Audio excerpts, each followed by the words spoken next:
flex, flex, your hustle. Flex, flex, flex, your hustle. Flex, flex, flex, your hustle. Flex, flex, flex, your hustle. Flex, flex, flex, flex, flex, flex, your hustle. Flex, flex, flex, flex, flex, your hustle. Flex, flex, flex, flex, flex, flex, your hustle. Flex, flex, hey, flex, your hustle.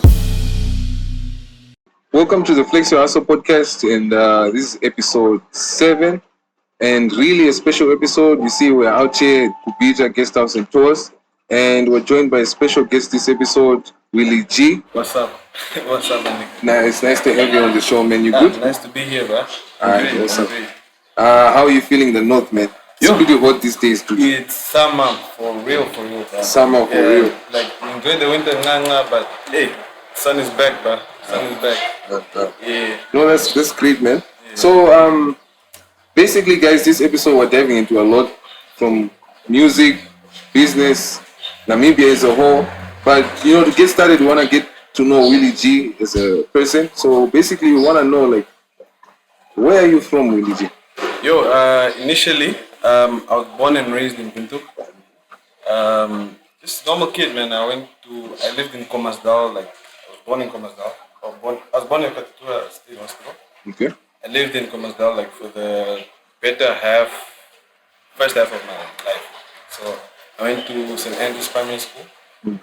Normal middle class guy. Moved uptown, I think, towards high school.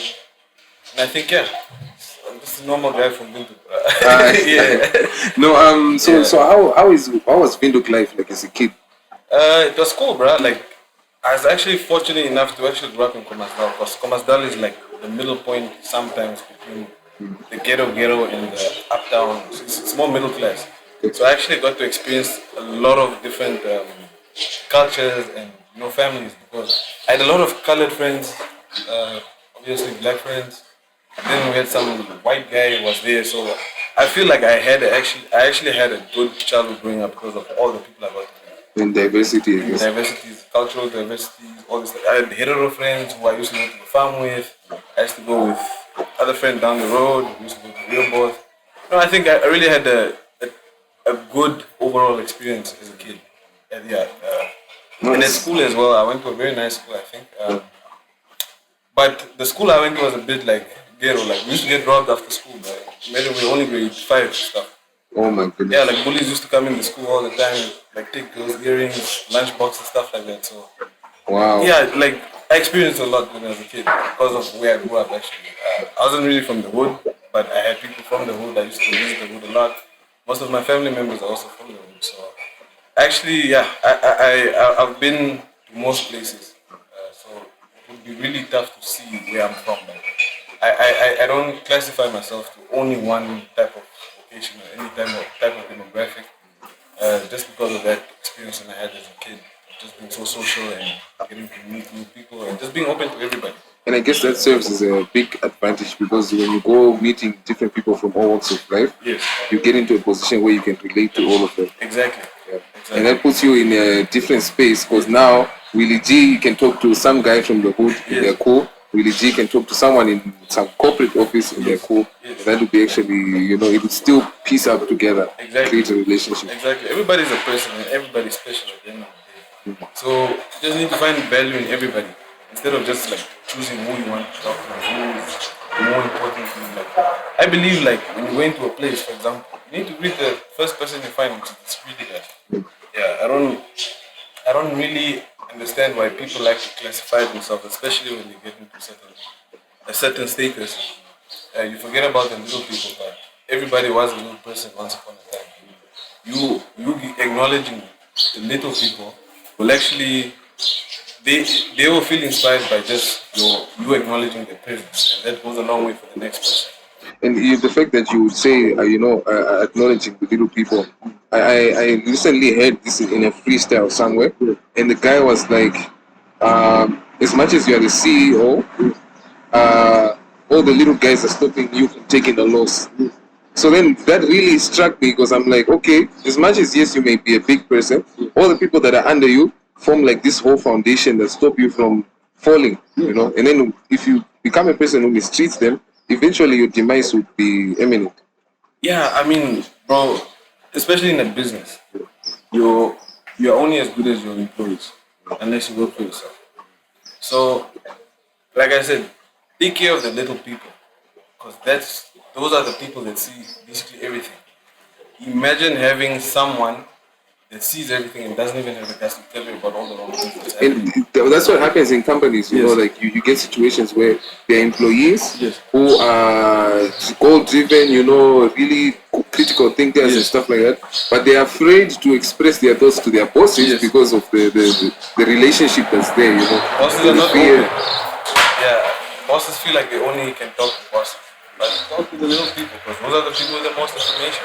I mean, when you go into any market, especially, you can't expect to set up a business to help the people that really need it and ask advice from a person who has everything. You're providing a service to people who don't have something, not to people who have something, for example. So your survey is going to be based on those little people that you want to serve, not the professional that's in the market. Sometimes you have to experience things from the ground level. Those are the things I'm talking about. So it's very important to just pay attention to the small, whether it's humanity, business, whatever sector of life. Even in the music industry, I guess. Even music industry, the upcoming artists are the ones that need you more than you need them at the end of the day, because that's what drives the culture forward. Yeah, it's such a pity that a lot of things stop by one person just because they don't want to share the knowledge and pass it on. Press it down. Because at the end of the day, it's for the better of the Community. whole ship. Yes. Yeah. Yeah. So yeah, that's how it is. You need to pay attention to the small guys, because that's how all of us go up. Yeah. Okay. No, and I like the topic that we dived into, you know, considering we're talking about artists and Yes. how they some are gatekeepers and so forth. But before we dive into that, you as an artist, how did you get into that, or what was your influence into getting into artistry? I think I was very fortunate enough to have people who were in the industry who were a bit close to me.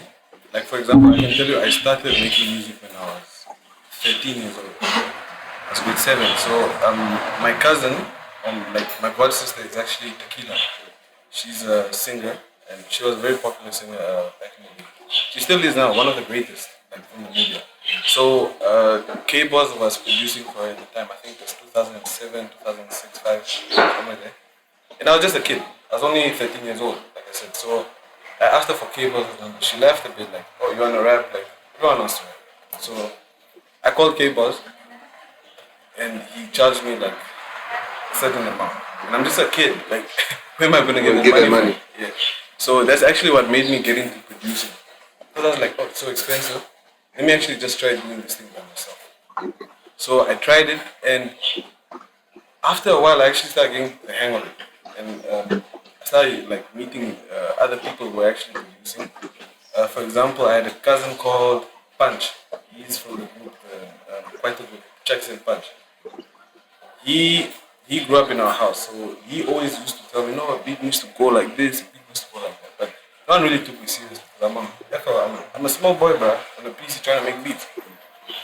Then I had another cousin who introduced me to a guy called DJ Flow. Not a cousin, my neighbor, sorry. Introduced me to DJ Flow. He lived across my street. So he came from Wanjamu. He stayed across the street at my friend's house. And he was also into music. So we got together, and he taught me other stuff, because he was also starting out at the time. So through both of us putting our heads together, we actually started to master how to make beats, how to record. Then after a time, we were like, okay, cool, I can make beats now. I can start making songs. Then another friend of mine from down the road told me, yo, bro, I know this guy who can rap. He's from my school, and he stays down the street. Then I met my homeboy, my brother Ice I'm back. I met him around about the same time as well. So Ice is the second half of Cool Under Pressure. So he was actually a rapper at that time. He was like the freestyle king at his school. So he used to freestyle, and he came to me, he's like, no, I need a beat. It sounds like, just, beatboxing and stuff. And I made him a beat like that. And he was actually in the same group as Script. Script, I think they were grade 6, grade 7 at the time. So Ice, Script, and the other homeboy, RIP, he went to the States, passed away a few years ago. But those three guys, when I made the first beat, didn't go anywhere, but And all these people in your hood. not in my hood, in my city. When it was Okay, like almost like a small place. Okay. Because that time was a time of school errors and school groups. And I mean, if I'm from my hood and my friends go to a certain school, I sometimes go to the school on fun days. So I start to get to know those people. So I think the networking circles in Windhoek just worked like, just everyone almost knew each other. And I find it funny, like how as a child you'd be able to network so quick and so fast, you know. Then as an adult it becomes so difficult. Why do you think there's a bit of a difference there? I mean, kids are very innocent. Yeah, kids are very innocent. My mom tells me when she goes shopping and buys fruits, I would like stand on my stoop and hand them out to the kids in the street. Because like I was like, no, let me share. But I don't know that, no, my house, this is for the house, it's for the people in the house. So kids, I think kids are very innocent. That's why it's very easy to make friends as kids.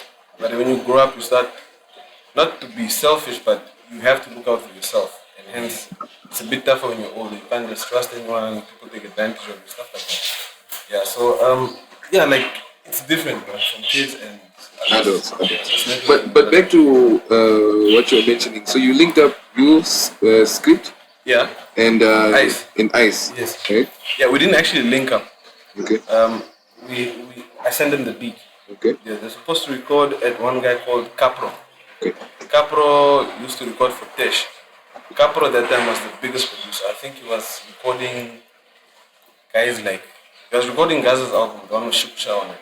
Okay. Yeah, he produced that song. So I always used to go to Capro for advice. Same time those guys are recording, every time I want to ask for advice on what programs to use, what type of equipment, I used to go to ISAP. It was Capro.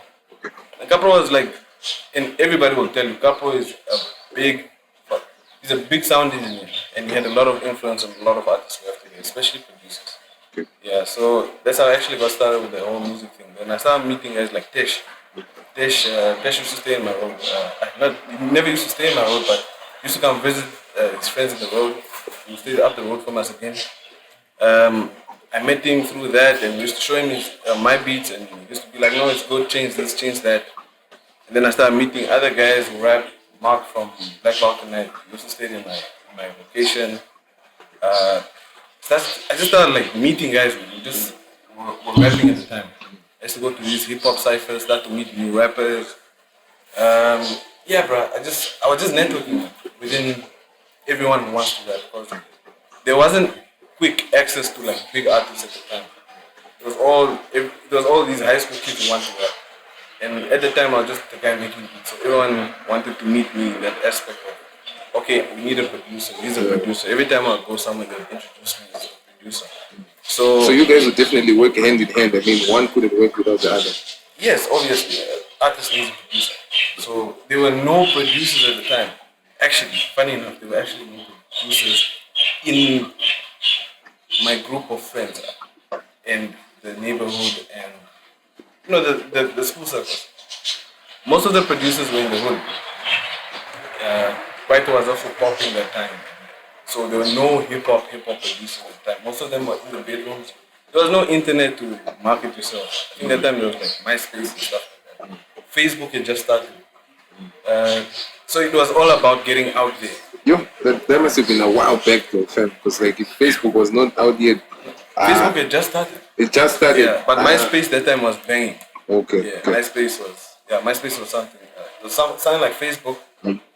Yeah, something like Facebook basically, but everyone was on it, but not everyone had internet at the time as well. Okay, yeah. Yeah, so people were just like on the ground. Word of mouth, basically. Word of mouth. Yeah. So now you get into the music industry now with all the people that you've met. What did you manage to achieve in the industry? Yo, what I've managed to, before I got to that position of achieving something. How was that journey? The journey was just, that's where I actually learned more, because I started, okay, before I actually move on, man, I need to tell you about the history of Namibian music, because that's actually the first thing. It's like a hierarchy of upcoming artists, and the ones who are at the top actually start falling off. And when I got in through guys like Cannibal, Kerry Cat, through DJ Flow and stuff. I still, like I told you, I was a kid. So the time hip hop really was popping off that time, it was through a guy called Eclipse. Eclipse was the owner of MBG, was a big producer. Eclipse is the reason why you find guys like KK, Lil D, Paradox, DJ. DJ was from before, but he signed with Eclipse. Then he was actually holding it down for the whole hip hop game at the time. So other guys like Kerry Cat were also helping him, Cannibal, all those guys, even Gaza, the dog. That guy actually held hip hop to a certain level at the time. Then sadly he passed away in a car accident, and from there the whole industry just crumbled. So in between there, he was very popular at the time, and there were so many unfinished projects. And fortunate enough for me, I went to school with a guy called Tofi, was one half of Paradox. Who Cassidy Coran is also from Paradox as well. So those guys came to record the project, the rest of the project, by me. I think a few months after Eclipse passed away. And through that process of working with Paradox, I started to meet more artists because they were the guys on top of the game. So they started to bring the guys to the studio. Kerry Cat, EJ, KK, Lil D. Then I met Black Sheep as well. Black Sheep is like a family friend of mine. Through all that small like people always have to watch and see what your potential is. So Black Sheep also came to the studio as well, and then I worked on his project as well. And he also started to introduce me to the Kwaito industry as well, through features and stuff like that.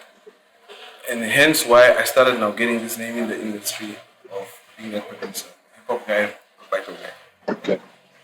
Then through that, I started to get closer to guys like Kanye Cat. When we did a song called Heavy Friday with Ice. That time it was just a song we did for fun. And when we dropped that song, I think I was recording we didn't drop the song yet. I was recording Paradox and Jericho. And we showed the song to everyone, and everybody was like, guys, we're playing around, drop this song. That was the beginning of Cool Under Pressure. We dropped Every Friday, that was our first song. That song was a hit. And I think that time we were grade, I was grade 11. Yeah, we were grade 11, grade 10, grade 11, 12. So this is not like in your 20s, this is like in high school. It's high school. Okay. It's all in high school. Like I told you, I started grade 7. And Yeah. I wasn't really that much focused in school. But I always managed to pass. But my focus was really a lot in music because I was really a student of the game from like when I was a kid. From when you were a kid. Yeah. So like I said, we released every Friday, and then the traction really started running because now, as a producer, you're always in the back, and now I'm in the front as an artist, Cool Under Pressure. Then I started to meet or get closer to guys like Kerry Cat, who really saw the potential in us, and he decided from his own heart, and I think that's where I also get a bit of my current character from. Kerry Cat took us to all his shows, or most of his shows, and asked us to open up for him. Like, before he goes on, because he would always probably get the last slot, or the one before the last guy. So we'd always perform just before he comes on. And he did that for many other artists. So he basically just putting you guys on? He put us on. And that's the only artist I've seen do that for someone like us. A lot of artists did it for us, but Cat really made it a point to drag you out of the house and get on that stage. Bro, he really believed in people. And Kerry Cat passed away a few years ago. And then again, I saw the industry take another dip. Then I think, because he was running 061 music at the time. Lucci, Lucci, Synergy. Yeah, there's a whole clique, 061 music. Then that time, Cannibal also had re-released his stuff, also gaining traction again. So all those guys had something to do with me coming up in the game. That's where I gained my experience and how my name actually my brand name actually traveled through the whole industry. That's how it became a reputable brand name in production. And from there, we did shows again. We performed we performed at people's shows. Then we were quiet because now it's after grade 12. Everyone has to go to university.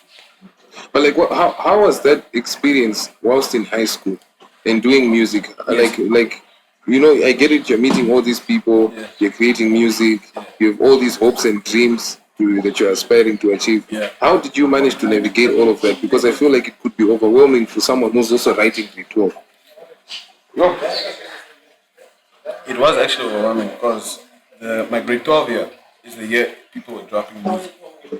And it's grade 12 exams and there's music that has to be dropped. But I somehow managed to actually split my time because I only used to do music on the weekends.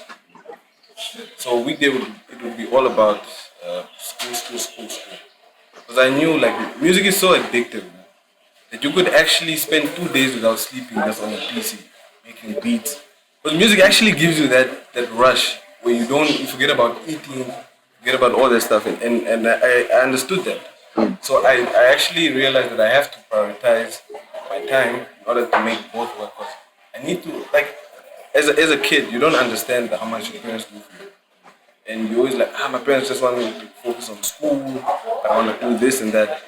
Parents actually just want you to be comfortable so that you can go do your own thing in life. So I also looked at it from that aspect. So I decided, no, let me give time for my school and also get good grades and then also do what I love. But at the end of the day, I couldn't run from it. I tried, but I couldn't run from the passion. Yeah, so I managed to juggle both. Then I realized I didn't want to be in Namibia for so long. I wanted to go to SA. And I realized, okay, my points are not enough for me to go to SA. I need to just do something in the year. I also couldn't just sit at home and do nothing. So I went to upgrade some points post grade 12. And then I went to SA, Cape Town. Like I said, that's where the split came from Pull Under Pressure. Because I had to go to university, I had to go to university. Now we're in both in different towns. So I went to Port Alfred, I went to Cape Town. And in between there, I actually lost contact with a lot of people in the industry. But I was there the whole time. I was there for about 3 or 4 years. But I was still producing. But the industry is also moving without you in Namibia. Yes. You are far away to be very in grips far. with that. Very, very far. So I was still making music. But then when I was there, I was actually still keeping tabs on what's happening in the industry. For example, I found this guy, Kanye, the trap rapper. I actually found him while I was in SA and I texted him. I'm like, yo, when I get back to Windhoek, we should work. And then when I came back, I set up my studio again because now I'm looking for work. Like I'm done with school, I'm done with university. I can go back to what I love. I start calling people in and stuff. So I started calling all my old friends, all the new artists I've been Facebooking and stuff. Then we started making music again. And then Ice was still in school, so I couldn't do music with Ice. Cool Under Pressure music. So what I realized was that no, I need to keep myself busy. So I did music for other artists as well. When Ice got back, we went to the studio immediately. We came out with the song Panga Man. Panga Man came out, I think, in 2017. When we saw that was like the reincarnation of Pull Under Pressure again after Heavy Friday. Imagine between Heavy Friday and Panga Man, there was a whole 5 years where we didn't drop any CUP music. And Panga Man had a bigger magnitude than Heavy Friday did. And that's where I think the whole ball started rolling again, all over again. But now Panga Man, for some reason, became a very, very big song. And mind you, right, like I told you, I do music, I've been doing music from a passionate point of view. I've never done it as like, I need to get paid, or I need to make money, I need to be a millionaire out of this stuff, or I actually just did it because I loved it. And I found talent that I really enjoyed and saw potential in. I would invest my time in it. I didn't really charge all the artists that I work with. And when you look at such a mentality, when you apply it in any aspect of life, Yes. really, understanding that money is just a byproduct of doing something that you love the right way as well. Because as much as you may chase money, the more it runs away from you. Exactly. Yeah. So I think part of me also going that far in the industry was because I wasn't always blocking it with I charge how much. I also started looking at, okay, how can I benefit from working for this industry besides financial gains? Understanding that you cannot only gain financially from collaboration with another person. Understand there's other intangibles that you can gain, but a lot of people let the tangible, the money, get in the way of them going any further. Then you look at a person, you're like, okay, you've been stagnant for the past 2, 3, 4 years, but it's just because you've been chasing $500, 1,000. When in reality, had you not been chasing that, you would be sitting in the millions, and it would be a different story. Look, let me tell you something. At the end of the day, when someone comes to you for help, for example, most of the most talented people do not have money to pay for studios. That's facts. People who are so talented really almost have nothing most of the time. It's what I've noticed from artists that came to me that I helped out. They come with nothing, but they have so much talent, and that is more valuable than money. Because if I can record this guy for X amount, once off, and I never see this person again, this was the best song that came out of my studio, I've stopped the whole momentum. Rather than me just telling the person, hey, let me help you out, let's invest in this thing. Record a whole album with the person, because you know the product is certified. And that's what actually takes both of you to the top. Instead of you just charging the person will make the other plans on the other side. You won't be involved in the process, especially when you can see that there is potential. You've lost completely. You lose out on building a relationship. Yes. And I feel another quote that I managed to stumble upon a couple of days back is to say that don't chase money, chase people. Yes. Because it's only after you chase people that you do generate money from the relationships. The money that you make is not from the one-time clients. No, it's from the ones that keep coming back. Exactly. So now if I keep working with people just to say, no, let me just give him his work and he goes, I'm the one that's losing out on revenue. And that's why you see the dip in the business later on. It's not working anymore because all the clients you had at the beginning are gone. Look, right now there's a lot of producers that are actually struggling to actually put their name out there. And I see why. As a producer, you need to find your poster artist. Identify an artist that you can work with, that can take both of your names forward. I mean, Dre had Smith. Timbaland had Justin Timberlake. DJ Mustard and what's his guy? YG. Timbaland also had Aliyah. Like Swiss Beats had DMX. Meek Mill had Jalil Beats. You need to run with a poster artist for yourself in order for you to make it to the next level. Otherwise, you remain making music in your bedroom. It's kind of like also Travis Scott and Chase B. See there. So you need to identify. You can't charge everybody. That's ridiculous. This thing is not. It's not a quick get money quick scheme. You need to also think about the long game. So you need to also invest in people rather than people trying to invest in you all the time. Because, like I said, I have the equipment and the machinery. There's the work. I can decide whether we want to multiply this work for value more than the money that they're going to pay me once off, or they're just going to pay me and then we're going to cut the thing. And you know, the fact that on this topic you look at it and you say, we're talking about just producers in general, but in the whole music industry as a whole, what do you think is the current state of it in today's day and age where there's now social media, there's more accessibility to the internet? Do you feel like the industry has benefited from that, or do you still feel there's a few chinks that need to be changed? The main industry that is actually benefited from that is the international and global scale. But in Namibia, I think we still fall a bit behind, even though there's so many advances in technology to actually help the industry. Number one, because I feel that the OGs, or the gatekeepers, are too prideful to actually reach out to help people. Because I'm this guy, right? But then, the younger artists also are too consistent with that small high school crowd that they have. Because I'm talking like this because I've been too consistent with the high school friends that you have. Whatever. You might have a very big song, but then just because you feel you're the hardest right now, here where you can see, It also prevents you from also asking for help. Or actually, when someone does give you help, you actually just brush it away as if, nah, this guy's just trying to take my shine. And that's why you see a lot of young upcoming artists with potential make it, don't reach their full potential. They're stuck in the moments down again. It's because of that. So I think the ego in the industry is the biggest problem.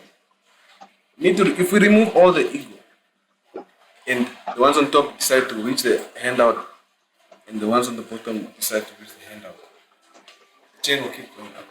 Right now, I think we're still stuck with the same people that were there a few years ago. No offense, I feel that in many industries, things are passed on.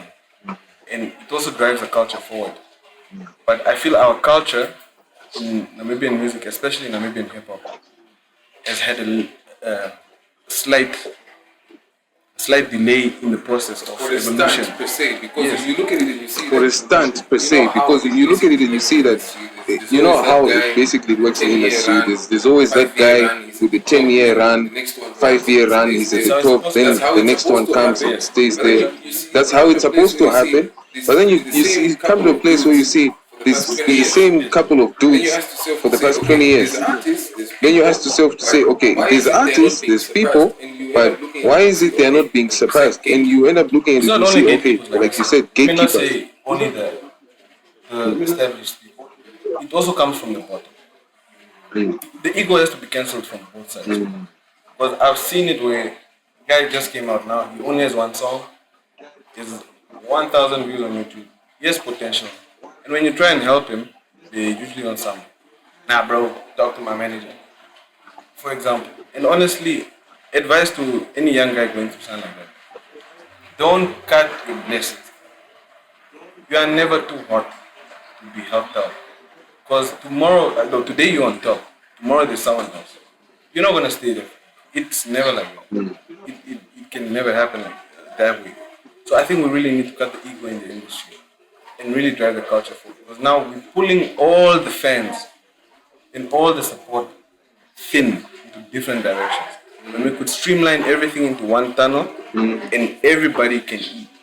But like I said, for example, like if you look at numbers, there are a lot of talented young guys. I'm not gonna name anybody, but there are a lot of talented young guys, and the songs you can see the songs are really it's good material.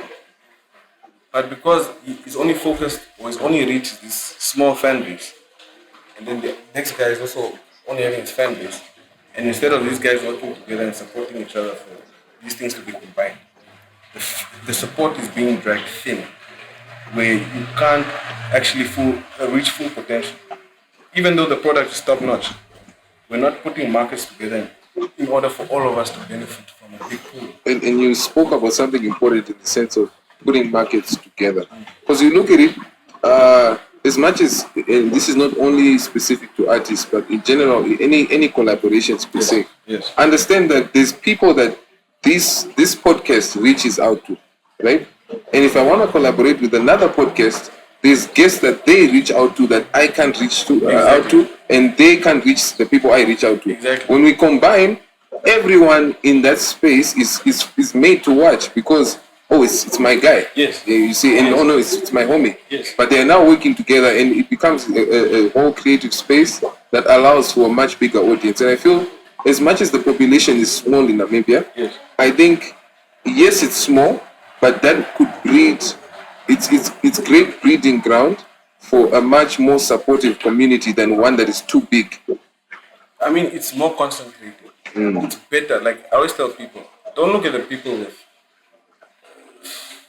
1 million or the most followers, because from those 100,000 followers, the core fans are only 5,000.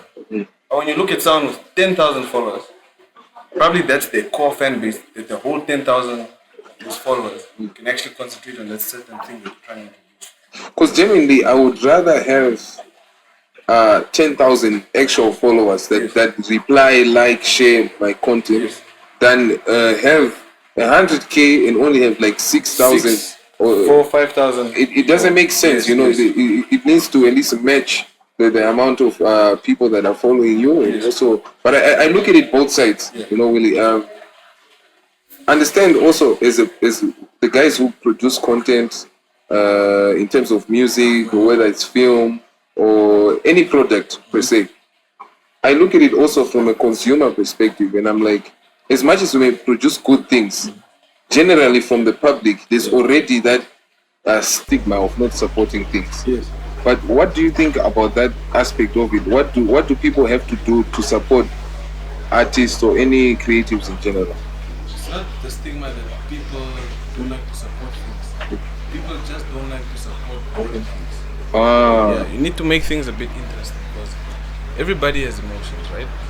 And marketing, like you should know, marketing is also based on emotions. There's attachment with your emotions. And the sharing culture that I see on social media now usually comes from the emotional reaction. Whether it's happiness, awareness, pity, FOMO. Because right now the biggest emotion is FOMO. Because I've seen people are sharing things just because the next popular guy shared it. Sometimes So popular guys become influencers of other popular guys. yes, people only want to be part of the hype, especially like the sharing culture. I'll call it sharing culture. Sharing culture, most of the time, you'll find a very, very talented thing on social media. Very few people will post that. But if it's something that has been engaged with influencers and popular people, and everyone else is sharing it, I don't know what it's about, but I'm also gonna share it because it needs to look like I'm also part of this thing. You see, so it's like I said, it's not that people don't want to share certain things or support certain things. You need to make it interesting because people want new things. We can't be focused on the traditional, old school stuff that you thought people are used to. The world is changing. It's 2021. We need to change the game. Definitely. Yes. And speaking of changing the game, you know, what have you achieved in the music industry thus far? Okay, thus far, like I was saying, when Cool Under Pressure came together and we did Panga Man, that's when I think we really got into the mainstream industry. We got nominated. We got nominated 4 times in 2018. We won the award for Best House that year, and then I think, for me personally, like I said, I've never looked at music as a financial thing. I've always just looked at it as something I do as a passion. And when we got that, I really felt that I got more than what I asked for, right? Because there was never a target. Even the way we used to drop music wasn't really for it to reach masses. So that song really spread and changed our life forever because we used to get bookings that year. Like I said, it's all about the hype. So after that award, we started getting bookings, appearances. We started getting like corporate partnerships, like for example with Red Bull and stuff like that. We got to travel a lot. We even performed in South Africa once at a festival. So those are the few little things that we've achieved. But at the same time, I still feel that our industry has a certain ceiling. And I won't name those things, but everybody who actually pays attention to the local scene or the music industry, our industry has a certain ceiling that we need to learn to break. Okay. And the only way we're going to break that is when we have innovators that come up with new platforms for people to succeed on. Because even you asking me, what have I achieved? My achievements are based on other people's platforms. Okay. You know that? So you definitely need much more lucrative platforms to definitely achieve more. Yes. Achieve. Yes. Because what is achievement? Is it numbers? Is it the award? Is it money? But all those things come from a certain platform. Everywhere. I can't just be as an artist and be the most achieving artist. I need to achieve something that's based on someone else's platform. So I think for us to break the ceiling as Namibians, or in the Namibian music industry, more platforms have to be available for people to achieve. Because right now in the industry, if you've achieved certain things and you do not have means or ways to, basically if you've done everything, it gets boring. You can't do that same thing for so many years. So many years. Yeah, unless you're very innovative, or unless we have enough platforms to actually introduce new achievements. Because, like I said, I'm not going to name many names and stuff like that, but platforms are limited for us to achieve and actually grow. And based on this minimal platform-based place, We look small on the outside. Exactly. Yeah. Because it now looks at all creatives. Now we're being asked to create more content platforms Yeah. that will bring out the artists, Yes. bring out the creatives also on the other side. Yes. But now there's something special that you mentioned to me. You told me that there's a specific story that you wanted me to know about, in the public to know about. Yes. Yeah. So what's that all about? Look, like recently, one of my mentors, music production, passed away. Cannibal, Shilonga Shipala, and I feel due to the circumstances around his death, what he's done while he was alive and what he's done for the industry it's being underappreciated. Yeah. I also just want to dedicate this segment of the podcast to just talk about Kanye's achievements from what I've experienced through him and how I have experienced him personally. Number one, Kanye, like everyone speaks about, Kanye had these problems, but he was one of the most caring guys I know. He was not violent. Yeah. He was not a woman abuser. He just had certain things that disturbed him from being a normal human being. Besides all of that, Cannibal is the reason why we have people like Lady May in this industry.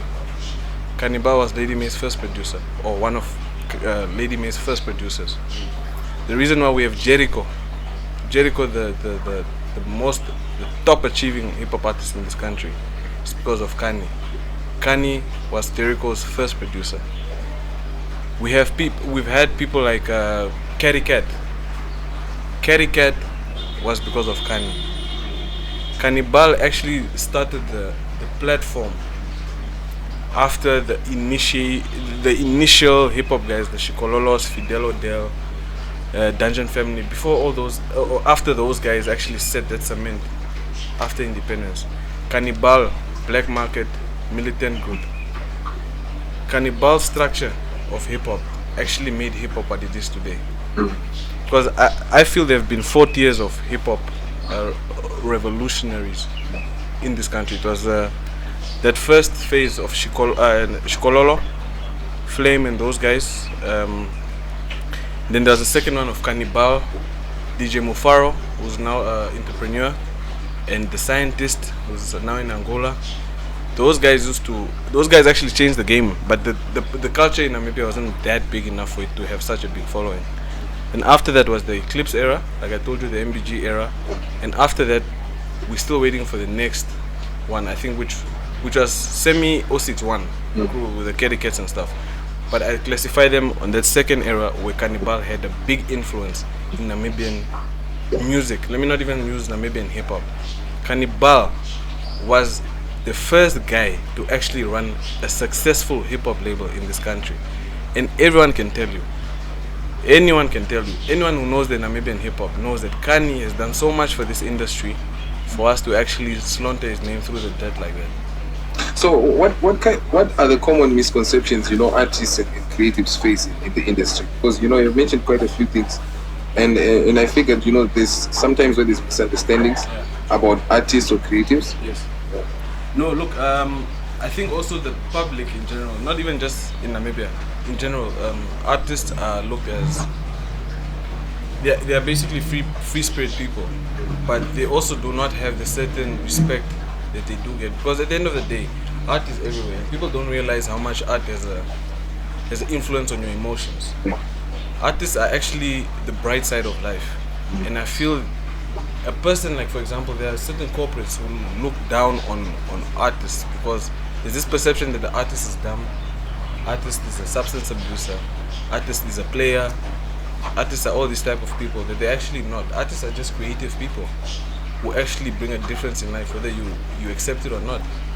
Yeah, so I feel that perception is also it's phasing out now, luckily, because I feel we're heading into a new generation of things where I start to find like corporates, even doctors with tattoos and piercings, and musician doctors. We have engineer musicians. We got so many mixture of creative and professional people that I think that stigma is actually starting to fall away now. Okay. Yeah. So I think we should just accept that art is part of life and artists and creatives are needed for us to In make saying it that right art is part of life, you know, how does art contribute to a community? to a community, right? Like I said, growing up, your kindergarten was colorful, right? Imagine it wasn't colorful. Mine was colorful. It's just that I couldn't draw. That's why You one didn't thing. have to draw, but Yeah. what you saw every day Uh-huh. inspired you to be a happier person. When you were young and you watch cartoons, it has a certain influence on you because all of that is art. It has to do with your creative process as an adult. Because even right now, for you to do what you can do, actually, is influenced from what you've seen as a kid. Yeah. So imagine we live life in black and white. That would Boring. be really boring. Yes, Yeah. it will be really boring, and there won't be any innovations and stuff like that. I feel that creativity in a community actually gives birth to the future of technology, especially now we're in a technology-based era. So I think art and creativity, or art in a community, actually inspires the future of whether it's technology or everything has to do with creativity that you need coming from home. Yeah. That makes a lot of sense. And you know, you spoke of bridging industries, Yes. or bridging the gap. You said that there's doctors, which are musicians, Yes. scientists, and so forth. And you are an entrepreneur. Yes. So how did you get to be an entrepreneur? I think it started when I was making beats, because I used to make a lot of money selling beats. Like I said, I used to do work for free, but there are those people that actually I didn't actually want to work with, but they were willing to pay. So I used to record every weekend, and I would make a lot of money from that. And then I even used to sell empty CDs in my studio for people when they download the song. We can put it straight on the CD.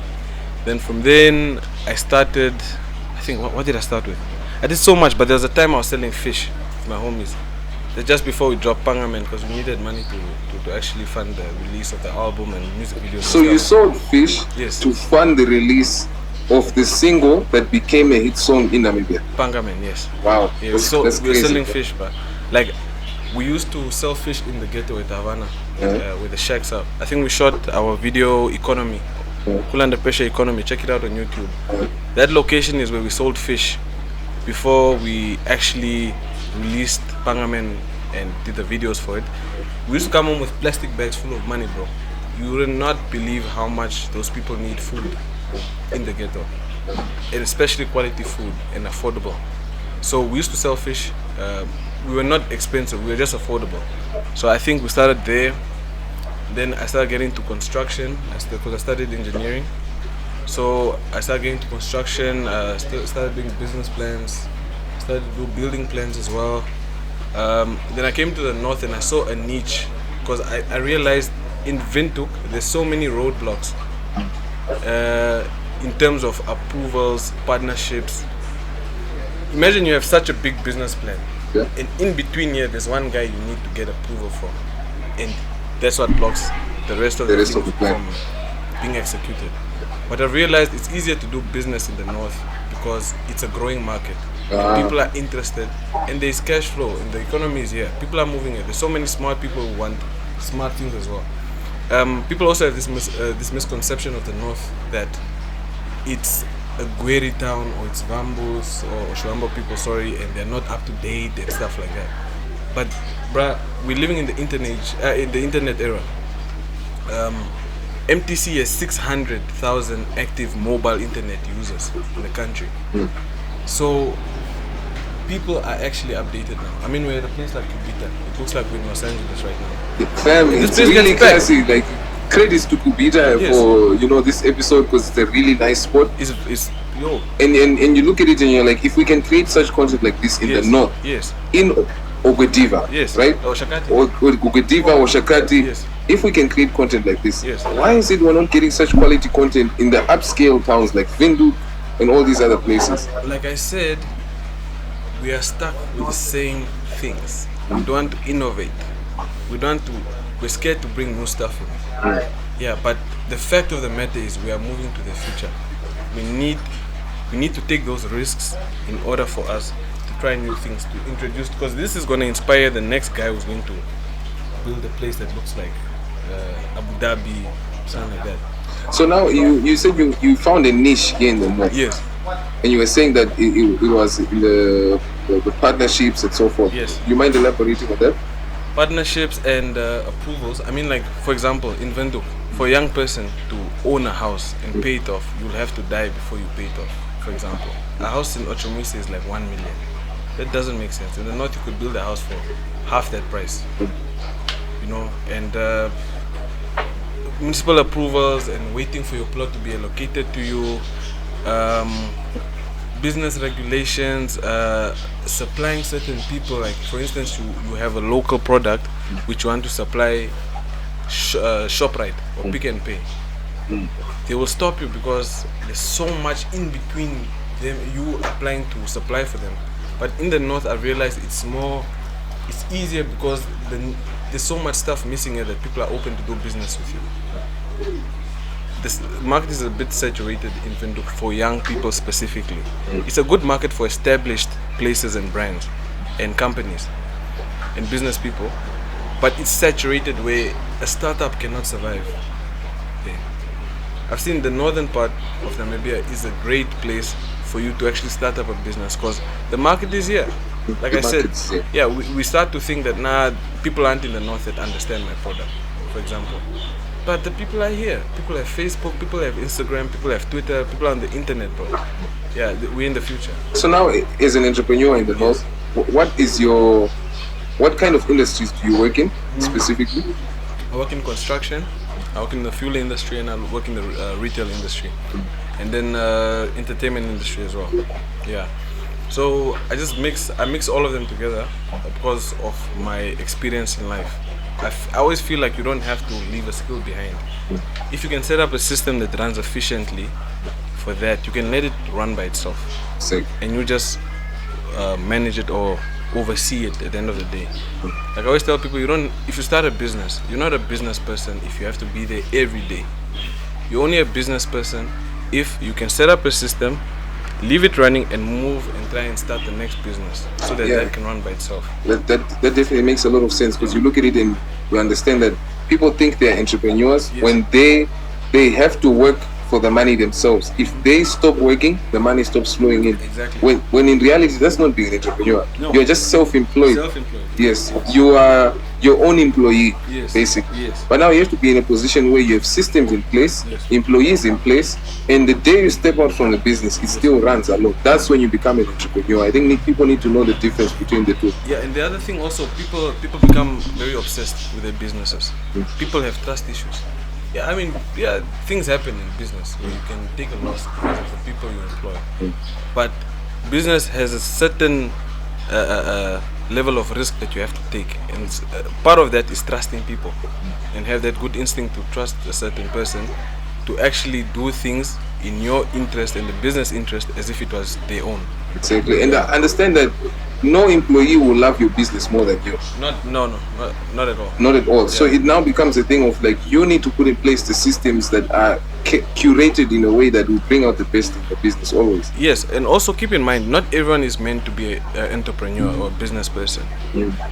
Give the person just enough to feel accomplished in life. Because at the end of the day, we don't expect everyone to be a business person. Some people are meant to be managers or the operations manager or whatever, and that's their dream job. But make the person's job worthwhile so that they can live a comfortable life for them and their family. Because the only reason people are not comfortable in a business is when they're mistreated or not appreciated. Exactly. Yeah, so you need to have that openness where you can actually give people that comfortability for them to actually work freely. Like I said, I don't expect everyone to be a business person like I am, especially my employees. But I have to provide for them so that they can be as comfortable as I am. You see? Yeah, that makes a lot of sense. It plays a very vital role. Yeah. And in closing remarks, I wanted to find out from you, Willy G, what would be your last words if you were speaking to your younger self right now through the camera? You're gonna be alright, man. You're gonna be alright.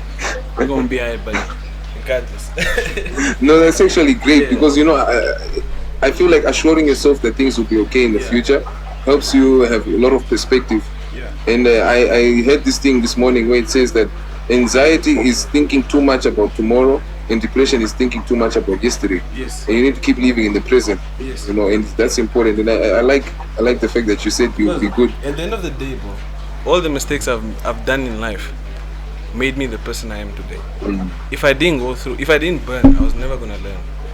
Yeah, you have to burn. You need to go through certain things, and actually withstand that pressure for you to become a diamond tomorrow. Yeah. Sometimes bad things are good.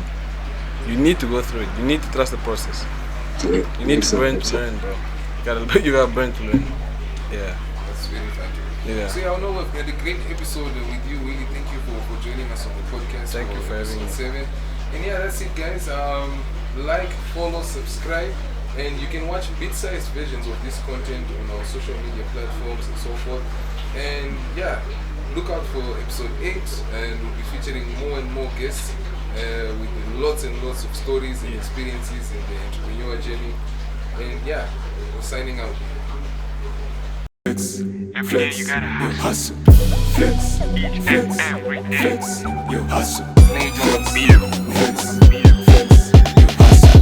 flex, flex, flex, flex, flex, you hustle. Flex, flex, flex, flex, flex, you hustle. Flex, flex, flex, flex, flex, flex, you hustle.